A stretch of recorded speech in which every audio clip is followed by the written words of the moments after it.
우리 인간은 늘 흔적을 남기며 살아갑니다. 우리만 흔적을 남기는 것이 아닙니다. 세상의 모든 만물은 생겨나고 사라지는 과정을 반복하는 동안 정직하게 흔적을 남깁니다. 우리가 상상도 하지 못할 정도로 오래전에 이 세상에 존재했던 식물과 동물, 그리고 하늘에서 떨어진 운석까지도 그 속에서 그 존재의 역사를 알아낼 수 있습니다. 바로 흔적 때문입니다. 때때로 뉴스로 보도되곤 하는 화석의 경우에만 해도 그러합니다.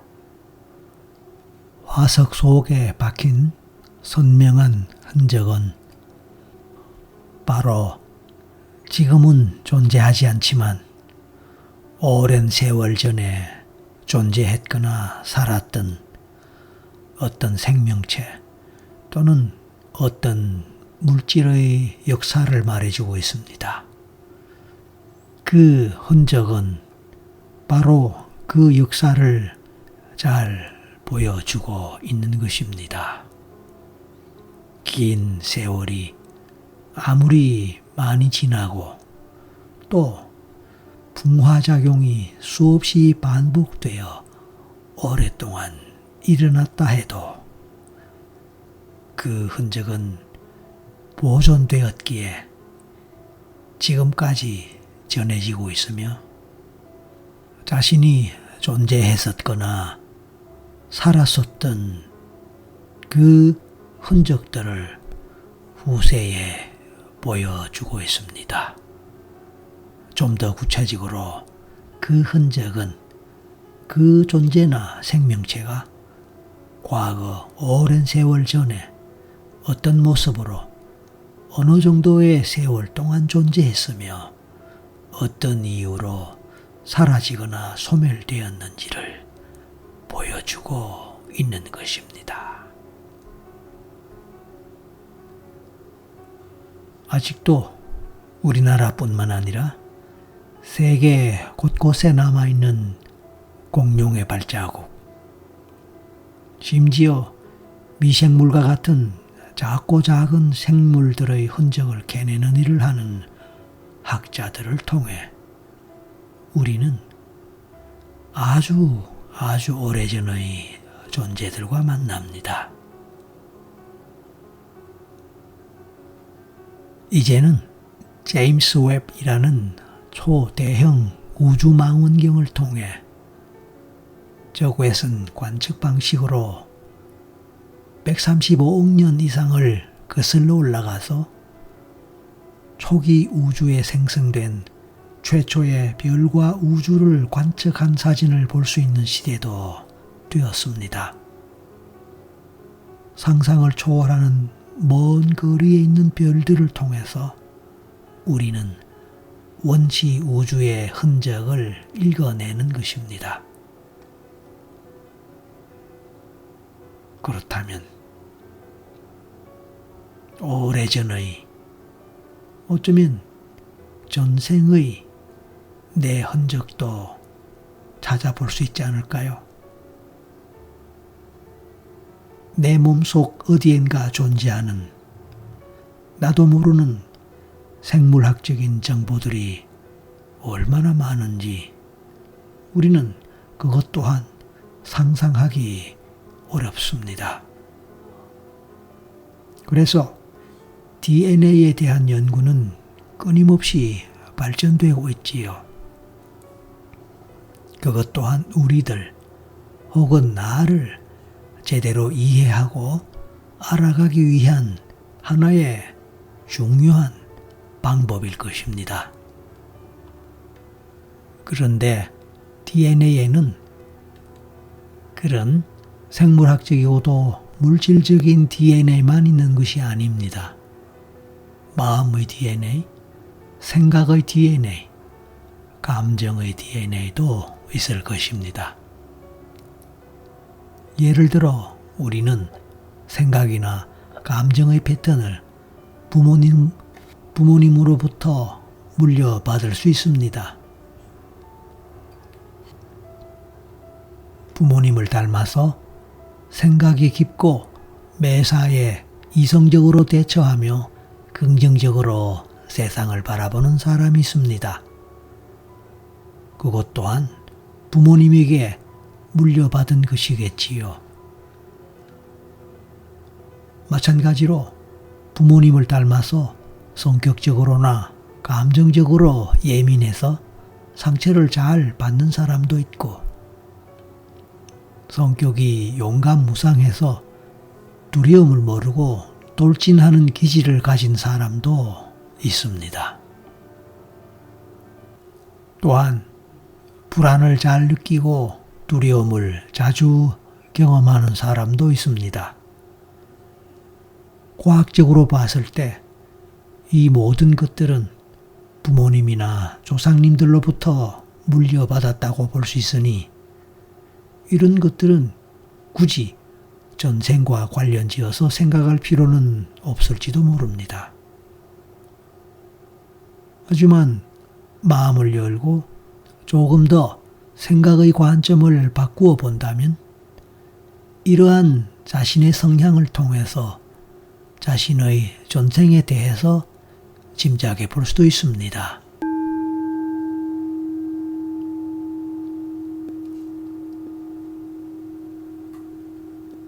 베토벤이나 바흐, 모차르트 같은 음악의 신동들은 부모님의 음악적 재능을 물려받아 그런 탁월함을 나타낼 수도 있었을 것이라고 쉽게 짐작할 수 있습니다. 하지만 주변을 돌아보면 전혀 다른 상황도 있음을 알 수 있습니다. 즉, 부모님은 전혀 그쪽으로 관심과 소질이 없음에도 불구하고 자녀는 남다른 특별한 재능을 가지고 태어나서 능력을 발휘하는 사람의 경우도 있기 때문입니다. 그런데 어떤 사람은 전생에서 갈고 닦은 재능의 흔적을 이 세상에 태어날 때 갖고 태어날 수도 있습니다. 그렇다면 그는 달리기를 할 때 남들보다 훨씬 더 앞에 서서 출발할 때 얻을 수 있는 효과와 같이 남들보다 어떤 일을 더 쉽게, 더 잘 해내고 더 큰 성과를 낼 것입니다.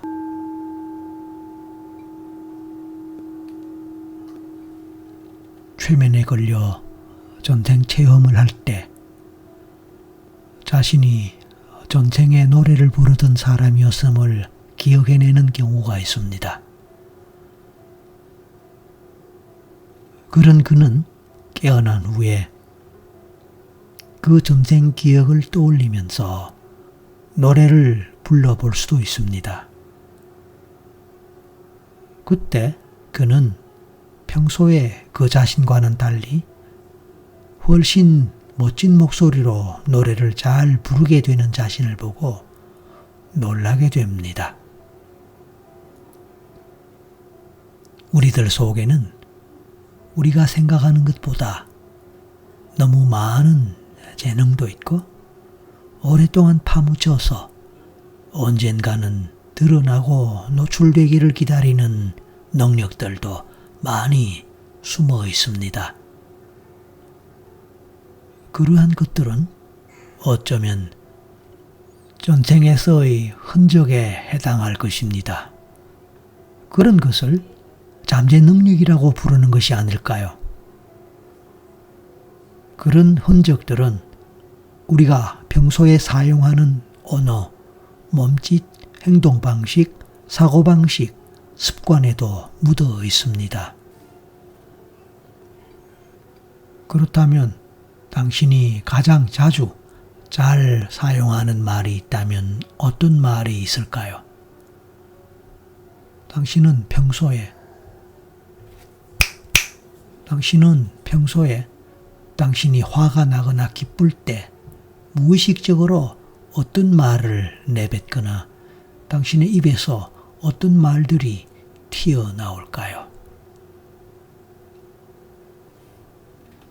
혹시 당신은 그런 것들에 대해서 알고 있거나 인식하고 있는 것들이 있을까요? 이제 잠시 그런 것들에 대해서 생각해 봅니다. 어떤 생각이 나고 어떤 것이 떠오릅니까?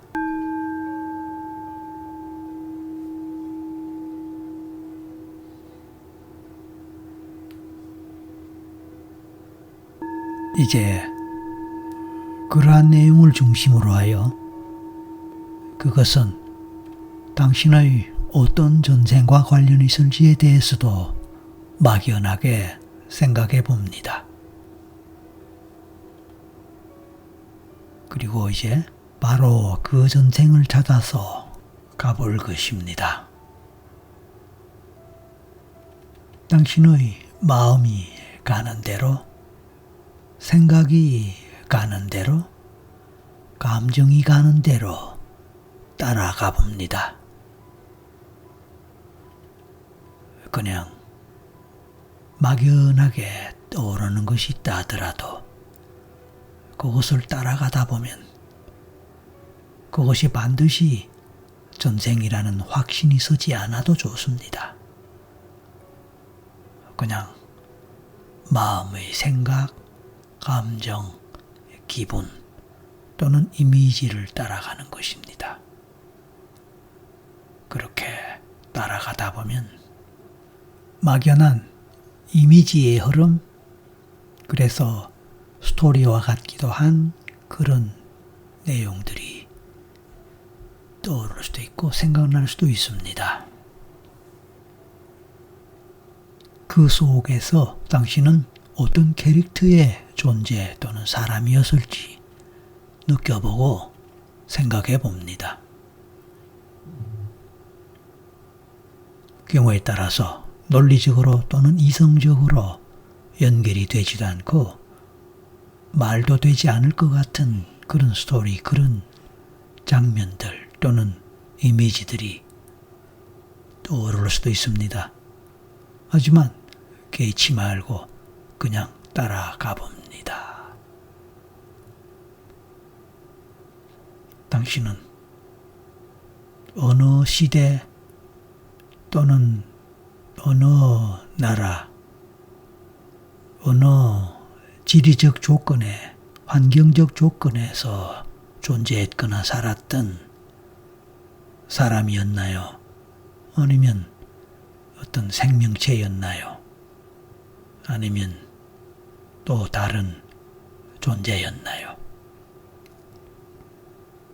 당신의 특성, 그리고 정체성 또는 캐릭터는 어떤 것입니까?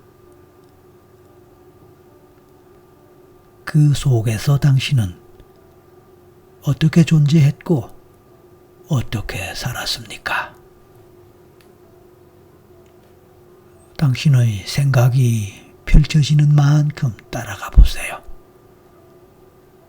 그리고 원하는 시간에 스스로 깨어날 수 있습니다.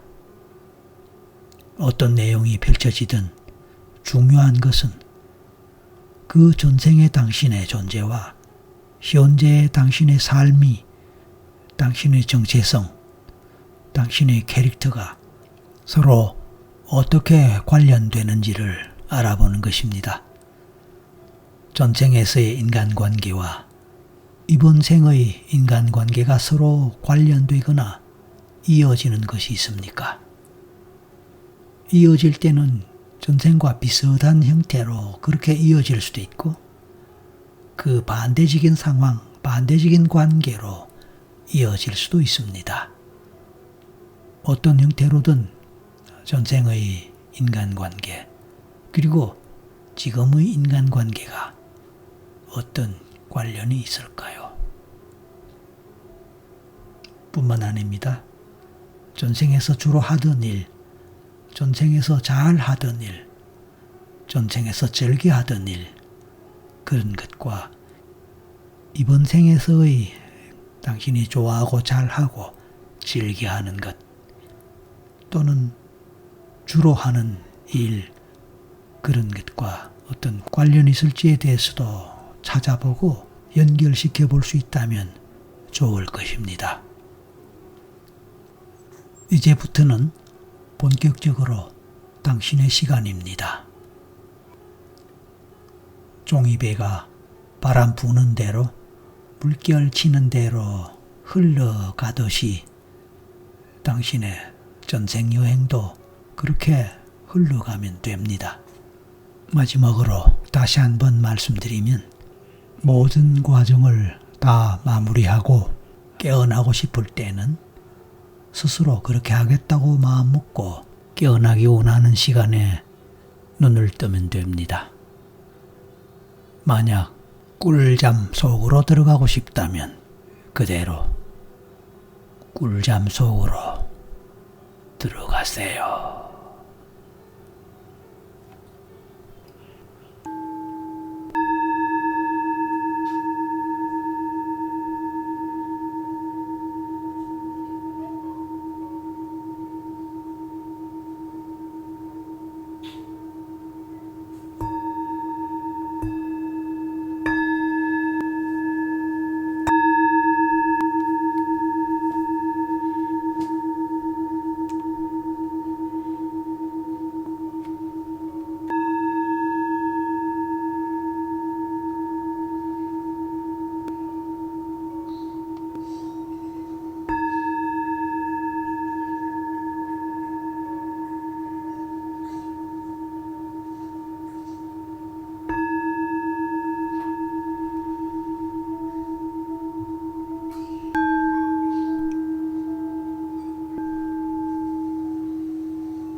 당신의 마음이 가는 대로, 생각이 가는 대로, 감정이 가는 대로 따라가 봅니다.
당신의 마음이 가는 대로, 생각이 가는 대로, 감정이 가는 대로 따라가 봅니다.